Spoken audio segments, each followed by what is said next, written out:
interview has been conducted for The Journey, Personal Testimonies of Africans Living and Working in Scotland. This is an oral history project. My name is Dr. Sue Morrison and the respondent is Sean Reid. This is June 2022 and the interview is taking place at John Charity Studio in Mulgai. Thank you very much for agreeing to be interviewed for the project, Sean. Thank you for inviting me. For the record, would you please confirm your full name? Sean Michael McCallum Reid. Very good. And would you mind telling me your year of birth? Don't tell anybody. 1982. Mere child. Where were you born, Sean? I was born in Harare, Zimbabwe. Thank you. Would you mind telling me a bit about your birth family? As far as I remember, there was an opening, there was a light, and I came out and everything. No, I'm joking. What I was born into was Africa in 1982, 2 years after the independence that was given to us. And Zimbabwe was the breadbasket of Africa. All I have from then are really amazing memories. Sense of community, pride, togetherness. I was more, obviously, because I was in Zimbabwe, I was more affiliated to my mother's side of things. So speaking African, visiting villages, staying there, eating traditional food, speaking to my cousins, and having that mentality that I don't think it's really here in the West, but there's this whole sense of community. You guys are together, you're in this together, you're not leaving each other, and you're going to be with each other forever. So that was for the first 5-6 years. And yeah, that was a really happy time. We got to move around. Obviously, now, because of my father's work, we're in a bit more of a privileged position in that we weren't struggling for things, and we were obviously living a better life, but all in, it was just a really wonderful time with that family. You can't really beat that extended family feeling, especially when you got cousins and you got people that are 6 months older than you, 2 months older than you, and then you just play together. You pass the time. There's no internet. There's no internet. There's only just your thoughts and your imagination and how you guys can make that happen. So we got into trouble a little bit, but who doesn't? Would you tell me a little bit about your parents? Sure. My father is from Glasgow. He started working when he was about 15. Didn't want to go down the shipyard route. Ended up moving down to London. He's quite good with numbers and in connecting people, and so he ended up doing a couple of jobs, working in a pub. But he got recognised for his acumen with numbers and stuff, and he got offered a chance to go to Kenya, and from Kenya, from there he just travelled around Africa and ended up in Zimbabwe with Kunanego, I think by invite of Tiny Rowland, because of the work he'd been doing in other parts of Africa. So he was quite respected in that respect. My mother is a special lady. She'll be the first to tell you that she's not been able to get educated to the level of standard that she would have liked to, but she's aspired to obviously become a pillar within her community. But my mother is one amongst many, but is the strongest amongst those, taking care of everybody, making sure everybody is obviously looked after, grandparents, other parts of the family in other parts of the world, other parts of Zimbabwe. But I've got nothing but amazing things to say about Mum. But she hasn't had an easiest time, but she's taken lemons and made lemonade. Have you learned from that? Perseverance, and that whole aspect of nothing's given. There is an element of you having to take it. You may need to negotiate, obviously, or you do it legally, but you got to go out, you got to take it, and you got to work for it, because nothing's really going to fall on your lap. Yeah, I mean, by all means, it's what they say is it's a 10% luck, 90% perseverance. So it's like, you got to work for that luck, but you've got to work, essentially. So that's what I'm really taking away from my mum. That and optimism. You got to be optimistic and smile, because you got to be personable if you want to be working with people, doing things with people, or people you want people to do things for you. It's that whole personable empathy. What was it like as a kid travelling around different countries? Scary, in a way, because, I mean, for instance, you grew up in Zimbabwe, you're amongst your family, you feel comfortable, you know everything, you think you know everything, and then there's getting thrust to another part of the world, especially with Mauritius. Mauritius is so beautiful, from what I remember, it's so beautiful, turquoise water. I mean, you could put in a tape, remember the tapes, you could put in a tape, and you could 45 minutes from one end to one end of the island to another, and then you just flip it over, and then you could go back, and then that was essentially you. But this whole sense of loneliness, I suppose, and plus I didn't have any siblings at that point, so it was just me and my parents, and this loneliness and trying to figure things out, because there's only so much your parents can teach you, but then there's this whole part of experiencing life that you've got to do, and I mean, there's no right or wrong in that, but you're trying to live as full an experience as you can, but sometimes kids may not want to play with you, or you may be too forceful and stuff like that, and then you've got to take note of that. But in essence, going to schools was the trickiest part, I suppose, because you're moving around, you get different curriculums in different places, so you arrive in some places and you want to be in the group for your age group, but they're like, oh, you're not at that level, and then you got to go back down, and it's like, that happened in Mauritius, that happened in Nigeria, and then it actually happened when I came to boarding school in England as well, but I think by that time I was a bit older, so I could process it better. But there's this whole aspect, because as a child, you can't help but hear everything, like some parents and adults and everything have conversations and stuff, but I was always one, that they thought, kids need to be seen but not heard or whatever. But you're listening to everything that goes on, and then you can hear head teachers or teachers talking about, oh yeah, he's just not up at the standard, and that can have an effect on your, you know what I mean, like, not consciously, but you hear that and you go, oh well, okay, maybe I'm not quite there, or stuff like that. So I remember being left put back into kindergarten. I shouldn't have been primary one or something, but I was put in kindergarten again in Mauritius, and then we moved to Nigeria, and then there was like, oh, I was meant to be in this class, but no, I wasn't quite. And it wasn't that I wasn't smart enough. There was things that I could quite understand, but I just I wasn't all around figuratively there, and plus I was a bit of a pain. Yeah. What about language? Language, I thought that was going to be thinking back on it, I suppose, would have been one of my stronger points. And I mean, I probably missed a trick going into translation or something like that, because speaking, I was pretty fluent with Shona, which is the native tongue in Zimbabwe, and to the point where I could speak to my grandparents, and you need to not have a base level Shona for that, and you need to have a bit of a deeper understanding for them to understand you and for you to understand them, because I lost that totally when I went back as an adult, and because obviously we move away when I'm 5-6. I don't get to go back unless it's a summer holiday or something like that, so all I get to hear is my mum on the phone.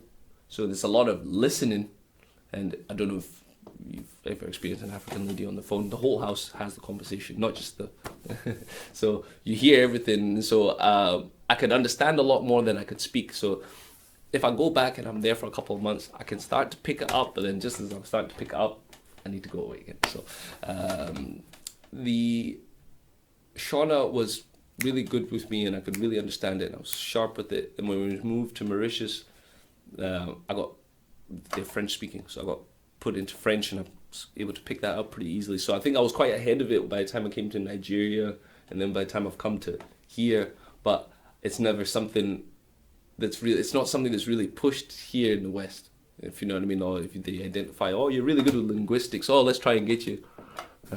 All it was in our school is like, oh, you need to go to university. Oh, it's not like you'd be good at, just go to university. And looking back at that, I go, well, probably apprenticeship might have been better suited to me. But we're further ahead in the story than we need to be. Back to the linguistics. I think I was quite good with that, and because I was thrown into it from such a young age, I've been able to pick up little bits of language when I can. But Shauna, I think I really missed a trick there. That was something that, and now with my kids, I'm trying to push them to learn. But my mum's so westernized, she can't really have conversations with them in African. It's quite funny. But yeah, hopefully one day we can send them to Africa and they can assimilate the culture a bit. Sean, could you tell me what plans you had for your career, if any, when you were a youngster? As a kid, I knew I wanted to do something within performance. I'm not 100% sure that I knew that I wanted to do all the things that I'm doing at the moment, but I just knew there was something in that. So, I mean, one of my earliest things that I remember as a kid is like watching Knight Rider. You know, that was like an event, and that was for my event for me. But then I remember, for my parents and stuff like that, it would be Dallas or Dynasty, and it was like, oh, these things make people. These shows make people sit down and take. You know, there's a whole conversation that goes into this stuff. I was like, oh, this is kind of interesting. And then moving from there, and then obviously in Zimbabwe, my parents would take me to cinema on a Saturday, the Kind 500, and it's just kids. Nothing but kids go in there. It's a madhouse inside it. But yeah, you'd all sit and you'd watch, like I remember watching Flight the Last Navigator or the Cannonball Run 2. And, like these things, you come out and you pretend you're in the movie or you're playing these parts and stuff like that. So from that obviously ignited my imagination, and there was Rocky, and then I watched Rambo when I was way too young and stuff like that. And then we moved to Nigeria, and Nigeria was like a moment. It was one of the moments for me because I could watch anything, really. I could go and get my hands on any videotape that I potentially, if it was new, I'd maybe have to wait a while. But like, I remember when I got Terminator 2, I must have been like young enough to not watch it, but I must have watched that 3 or 4 times back to back. Because it was incredible. It was like just this whole art piece was amazing, and stand up wasn't even something that figured into my mind. I love Richard Pryor. I love watching Richard Pryor in his aspects of things, or Eddie Murphy in Beverly Hills Cop, but I never knew about this art form that was stand up. And even if I did see it, I was like, yeah, didn't really understand it. Like, sense of humor wasn't really something that I think imagination was going. So we go from there, and then there's a time when I had a friend, David Meikle, and we were in maybe 2nd year, 3rd year, and he's like, oh, I've got this Eddie Murphy tape, this Eddie Murphy's Raw. And he's like, he had a newborn brother in the house, and we took it up and we watched it. Could we stop laughing? We got shouted at because we were waking the kids up because we were just in stitches. This thing was just amazing. But I was like, oh, that's because, the descriptiveness and like how you could associate things. And I think maybe my mind had just woken up to that point. And at that point I was like, oh, well, I want to sing. That's where focus of everything is. That's the most viable thing to do, and that's what I can see more faces like myself doing. So singing, and there was one Scottish guy. He was one Scottish mixed race guy. He used to, I think his name was Justin. That's his name, Justin. He used to sing like that. He used to be, and he used to be like on the TV and used to be on the radio, and like they were like, oh yeah, I could do that. I was like, I could do that. Where to start? Don't know. I think we ended up because my mum's trying to push you to get into it. So we ended up getting scammed by one of those modeling agencies, when they say, oh, call in day, everybody get photographs done, pay whatever, in the hope that something would come off the back of that, but nothing did. I think we still got those photographs somewhere. But yeah, there was it was a uphill struggle because my dad's not here. Not that my dad would know what to do, because my dad's not into that life. He's more, that's play stuff. That's not real. That's not a real job. And then there's my mom. She's here. She's learning the life of things here and trying to accommodate into life. So, and obviously the internet's not a thing. CFAX. If you had time to wait around for CFAX, you could do that. But yeah, word of mouth was the only way you could really find out about anything. And we didn't know enough people to find out about anything. So, sing in the house, sing to movies, learn movies, stuff like that. But there wasn't any aspect of like, oh yeah, you could do this or that.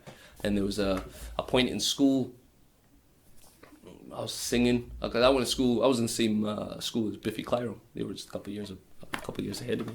So we and this one other boy in my year, we were the only 4 kids. It was an all-boys school, yeah. We were the only 4 kids who did any sort of higher music, standard grade music or higher music. That just wasn't looked at as a thing because it's an all-boys school.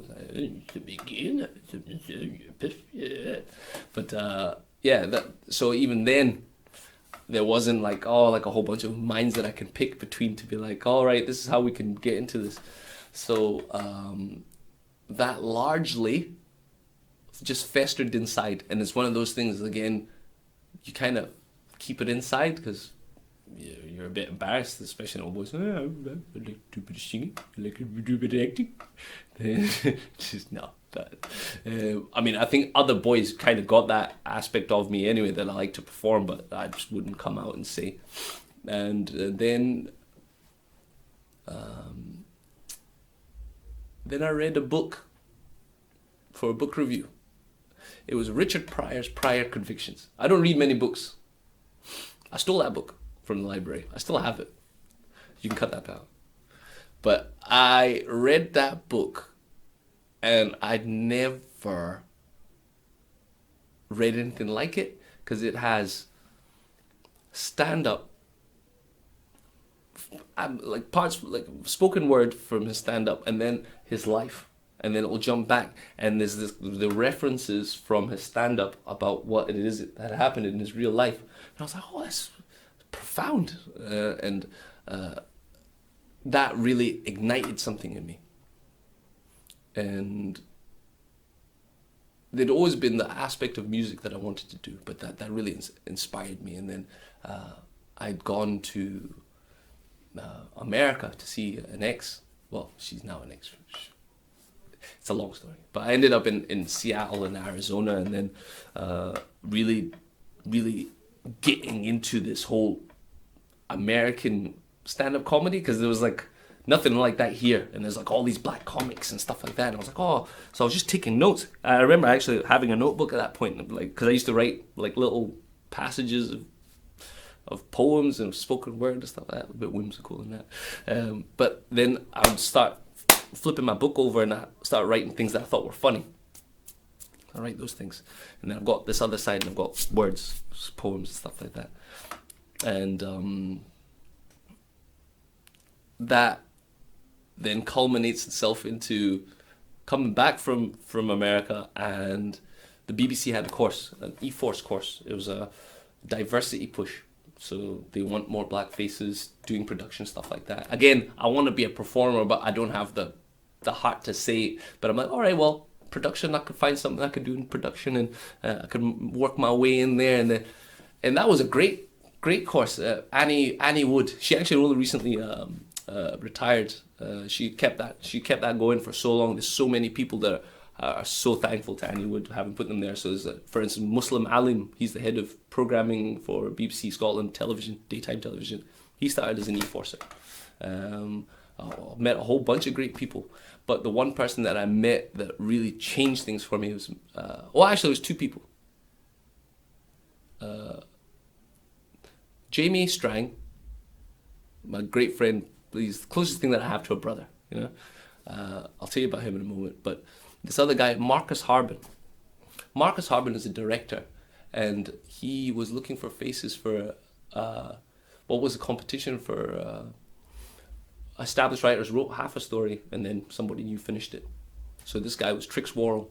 Trix Worrell was the guy that wrote Desmond's. But again, one of the first things that we, like the real McCoy and Desmond's, those are like first things that we first really, when we first arrived, they were only black, you know. So I was like, oh, I'd love to get a chance at that. And Marcus Harbin, to his credit, gave me my first acting gig, and he inspired me to be like, yeah, no, you could do this. You could totally do this. And I ran with that. I was like, yeah, somebody believes in me. I can do this. And he always gave me a little bit of work over the course of the years and stuff like that.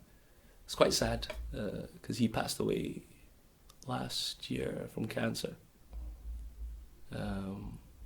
Quite sudden and stuff like that. He'd moved back down to London, adopted a couple of kids and stuff like that. So it's tragic. But that guy, this is the Don. That's the guy that kind of put me really on the path of like, oh, I can work and I can actually do this, huh? And Jamie Strang was my accomplice, my partner. He was the guy that I think you need somebody to G you up and also be like part of you, the journey. He's my, like Simon, he's my Garfunkel, you know, like we started making beats together because we had like a love for music. He was a DJ, he used to DJ stuff, and I wanted to perform, and he wanted to make beats, and we wanted to make things happen. And that, when he's such a creative person, it's and his lineage, he's from Jamaica. He's half Jamaican. His grandparents are very well respected radio personalities in Nigeria, in Jamaica. His granddad was Mutty Perkins. Mutty Perkins had like one of the longest running Jamaican talk shows, and then his grandmother again was a great activist and artist in Jamaica. But between the two of us, we worked hard at trying to assemble something that people would like to listen to. And within that same time, I'm starting to figure out, oh yeah, I could do that. And I started to do comedy. And I say comedy, it was more like shocking. There wasn't any jokes. I was just trying to get stage time, and like now I can understand how you craft a joke. It's an art to it. But yeah, these are early 2000s, and this drive of like wanting to do stuff, and we're making it happen, and then it just kind of tapers off because you go, oh yes, I've got to eat food, I've got to pay bills, I've got to do stuff, and yeah, and then that's where I think there's two tiers of artists in Scotland. The smart ones know how to get funding, know how to go through the channels and do all of that, and I think a majority of people don't. And there isn't a blueprint, there isn't a pathway to know this is how you do it, but everyone just believes they've got the raw talent, and the raw talent will see them through because they can do that. But it's like, yeah, but you're actually really doing it with one hand behind your back, and that's what I feel I've been doing, you know. It's like so I've been kind of milling around, just trying to get good for the time that something will happen, if you know what I mean. So like I'm prepared, but now I'm starting to look at I need to get funding and stuff like that to put myself in the best spot. Because the hardest part I think the hardest part of it all is watching your peers make it and you're kind of still in the same place. Like Axel Blake, he's obviously Britain's Got Talent, he's in the final now. I watch it. And it's not a jealousy thing, let me just state. It's not like green with envy. It's just like, oh yeah, I'm on that level, but I'm not at that level. Like Bash the Entertainer, or I mean, I can name a whole bunch of people that are doing things, and I'm just being responsible. I'm taking care of my family as best as I can, and that's what I really need to do. I mean, there's a whole aspect of you gotta get everything. You gotta get that money. You gotta get that paper, but really what you're really doing is you're mining for a family and make sure that your family's your diamond, isn't it? So like, there's that aspect of me that I totally understand that, but there's also the ego side of me. It's like, no, but I want to show my kids that I can do things, and they can do anything. The world's their oyster, you know. But yeah, it's just going to take longer than I thought. But I think, you know what, maybe, in a strange sort of way, it might actually work out to my benefit that it's going to take longer. Because I would have lived a normal life and enjoyed the normal things that a lot of people probably won't have been able to do. And then I can enjoy whatever comes from this next aspect of my life. But, I mean, I'm 40 now. Last 4 years, it's been like buses for kids. So for the next couple of years, obviously we'll try and raise them, but I'm beginning to be able to get out and start perform again. And so it's really exciting time for me doing comedy. Because, yeah, I've got new things to talk about that I never had before. And there's like a whole new audience that I can talk to now who are parents, which I just totally cut out of before. And so I know what it's like to be a single guy now. Now I know what it's like to be shackled forever.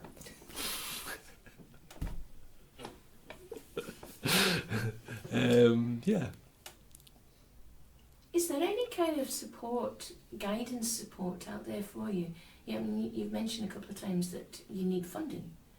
Most acts need funding. Is there any kind of guidance to tell you how to get that funding, where to go? I think with COVID, the advent of COVID, I think there was a blow up of like, oh, you guys can get money from here because you guys got nowhere to go. That was the first time I really thought about it. But because, I mean, especially with music, it's a money pit. You got to pay for recording. You got your masters. You got your mastering. Then when you finally get the song out, you got to market it. You got to get a video. You know what I mean? That's all money. I mean, I've been trying to foot that out of my own pocket and then try and do all the other things that I'm doing. So I understand that the Mobos have a grant of some sort, and there's what's come to my attention recently. It was actually another creative person, an animator, who I'm slowly paying off for a video. He was like, hey, you thought about Creative Scotland have an open fund? I was like, oh. And then when I finally went in to look at the open fund, wow, you need someone to help you with that sort of an application because it's mighty wordy. I mean, obviously I like words and I like things, but I've noticed that I may be smart, but I may not be like book smart. So I don't want to waste my time doing a 20-page application for something just to come back and tell me that, oh, you've not worded this right or wrong. And it takes a lot of effort and it's taken a lot of time for you to do that. So I'm processing how to get that, but I know that it's a necessary part for my next evolution of in my journey as an artist. Because I suppose now I'm not bothering with the label of, oh, I'm a musician. I am just an artist and I pick a different palette depending on what that is. So do you think there's much racism in Scotland? I hear this it's on the uptake. I hear it's I've heard some people talking about it, and from my experience it's not racism, it's just ignorance or like lack of education. Some guys they use the word darky, and they don't mean it like, oh yeah, you know, yeah, oh, he's a darky fella, and it's awkward. And then there's this whole aspect of like education. So if you go through the channels and try and get them through a course and blah, blah, blah, I don't know if there's any benefit in that.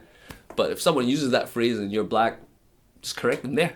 Like, look, bro, I don't think that's quite what you need to be saying, and give them the reason as to why. And it's on them to obviously change that and take that on board, but you taking the time to fucking correct them must register something in their head, as opposed to going through a course and be like, oh, this is how we should talk to people and this is what would hurt people's feelings. Because it's just inbuilt.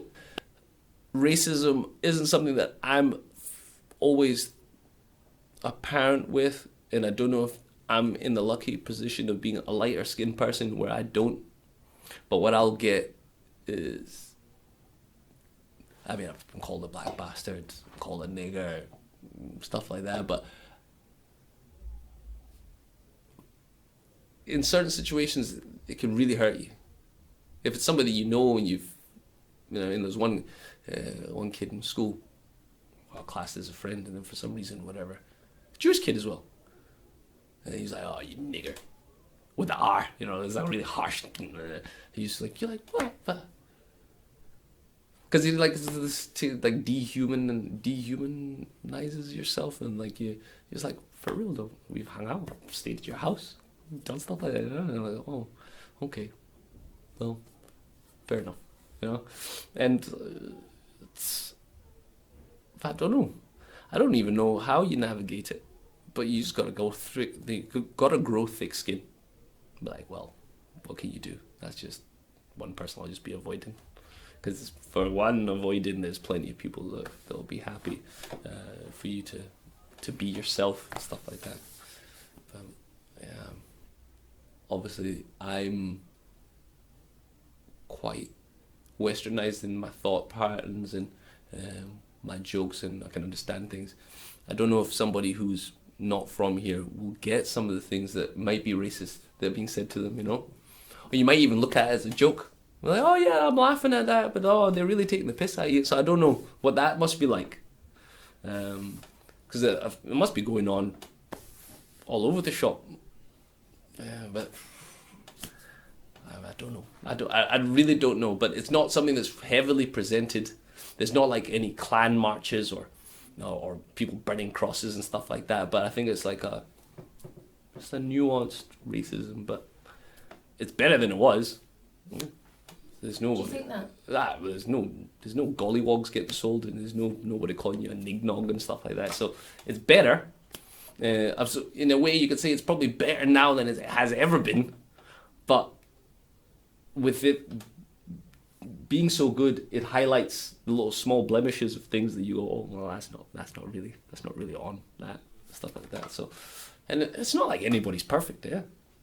We're all trying to do our best, and I mean, there's things that you could have said 20 years ago as a laugh. You can't say them now.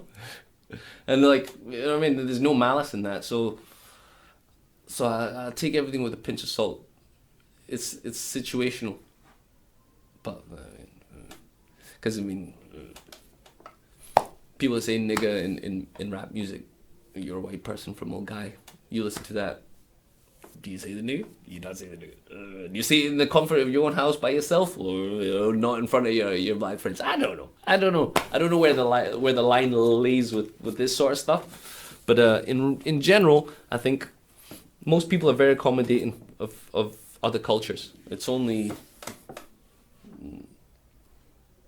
everyone's really accommodating, especially if you're making an effort to speak the English that's from the place. People love that. Yeah, but it's the same as anywhere. You go anywhere and you try and speak a bit of their language. Like, yes, come on in. So, I'm sure there is. I've not had much in my way to my face. Just went in the come up, but it's more.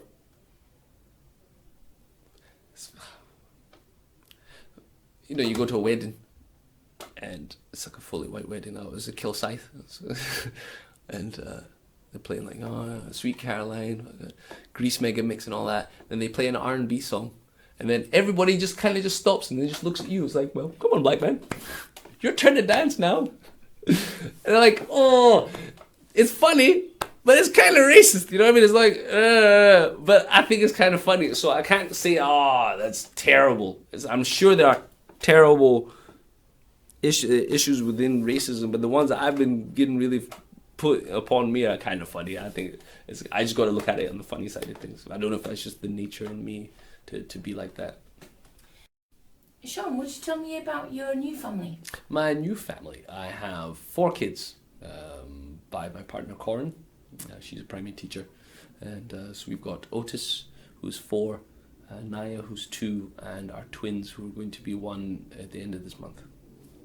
Thank you very much. Could you tell me a bit about your partner's background?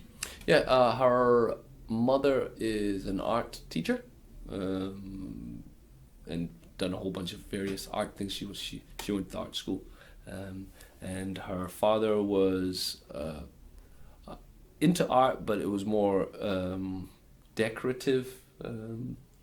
But sadly, he passed away a number of years ago. So it's just been her and her mother and her brother as well. But I believe they've been here for plenty of time. Corin has been named after an island, I believe. She's the only Corin that I know of. But yeah, with a mother like hers, you can only expect good things to come out. Her mum's really nice. She's a really nice lady. And she's an artist as well. She is an artist, yes, and she still works on pieces. And they go, her and her friend Fiona go on little trips for artist retreats and stuff like that. Little cottages and stuff like that. So she's still active within the art game, you could say. Do you have any creative plans that you can discuss with me? Well, at the moment, I'm working on my EP. Well, I've kind of finished it, but for me to be able to complete it and for it to carry out the way I'd like to see it, I need to obviously go through this application for funding and make sure that I can give it its best foot forward. But now that I've completed that, I'm working on my next thing, which is a CD, so 1990s, which is an album me and my friend Patrick Arpisi are working on. He's Nigerian, he's of Nigerian descent, I'm of Zimbabwean descent. We obviously stay in Scotland, so we're going to call it Yams, Scones and Sadza. So there's the three elements that we'll be putting into it, and we're going to see what comes out of that. So we've got a couple of tracks written already, which it's kind of exciting because it's a mix of that Afrocentric stuff with what it is that I do, and then we've got some Scottish elements that are thrown in there. So I don't think people will be expecting it, and I don't think people will be expecting to enjoy it, which is also an added bonus. So I think I'll try and aim for that for this coming year. Comedy wise, I'm back doing gigs post COVID. I had to just take a sabbatical over COVID, so that's been kind of fun, getting out and being in front of people. Because I mean, comedy wise, you can do that. Music wise, there's not really an avenue to perform for people. I mean, Glasgow's a very musical city, but it's kind of behind in that aspect, and can't really blame anyone for that except for us who are in the culture, in the scene. So we got to kind of build it up. So I'm hoping everything goes well myself, so I will be able to have a showcase which will have comedy and music kind of mixed in together, and then could do that every quarter over the next year, in the next year, see if I can make that happen. And then that gives an opportunity for me to perform, and also gives local people a chance to perform, because now I'm an older statesman. I suppose I need to be taking care of people, and so people don't have the same problems I had, you know, because I'm sure there's like another guy who's probably even 10 times better than me, who just doesn't know how to get on, you know, and if I can help facilitate that, then that'd be awesome. I mean, for myself personally, as a wee, you know, thing, but also for that person. But yeah, for just the culture as a whole, I think we could do more unity wise, because we're all working, we're all grinding, we're all doing our own thing. But I think because we're all doing our own thing, it's kind of making a real tough challenge to get to an end goal. What would you like to see happen on the scene, say, in the next 5 years?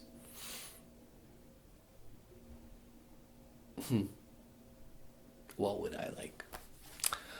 I would like a black fund run by black people doing black things. No. I mean, okay, that's a joke, but kind of something like that. And yeah, just something where we can bring our dreams to fruition, or even if it's not that, being able to see a way to be able to get your dream to be realized. Because at the moment, I think there's a lot of cliquiness and, oh, we don't mess with that person, we don't mess with it. Like, and even with hip hop in Glasgow, right? Get this. This is funny. I think it's quite funny. So there's backpack hip hop in Glasgow. And Scottish guys do that and they love their hip hop, and I've got no problem with them whatsoever. Then there's African people who do hip hop, and I've got no problem with what the hip hop that they make. But you see, these white Scottish people look down on the African people because they're like, oh, you guys aren't using your real accents, stuff like that. And it's like, but you're kind of doing a black culture thing. I don't think you have a right to say stuff like that. But I mean, we did hip hop opera many a moon ago, and that brought together those two factions. One of those guys was Loki, Darren. You see him now on BBC. He does a whole bunch of stuff.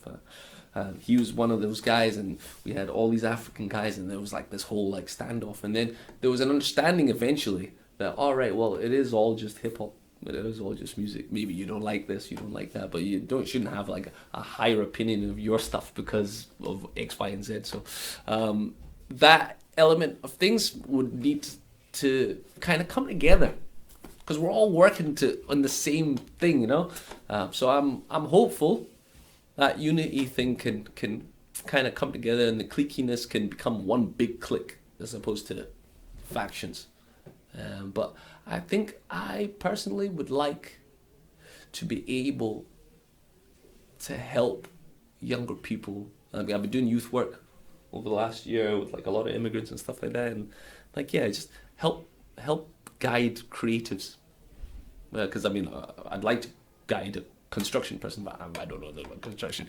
Creatives, I think that with a structure in place could be really beneficial to Scotland going forward, because we're known, like I said, for great Scottish bands, but we could really be known for a lot more in a multicultural sense. It's just embracing that and finding a way to do it. And it's not like they've been not letting them do that. It's just giving us a tributary in the river to be able to make it flow. That would be nice. Thank you. I suppose this kind of brings me on to identity.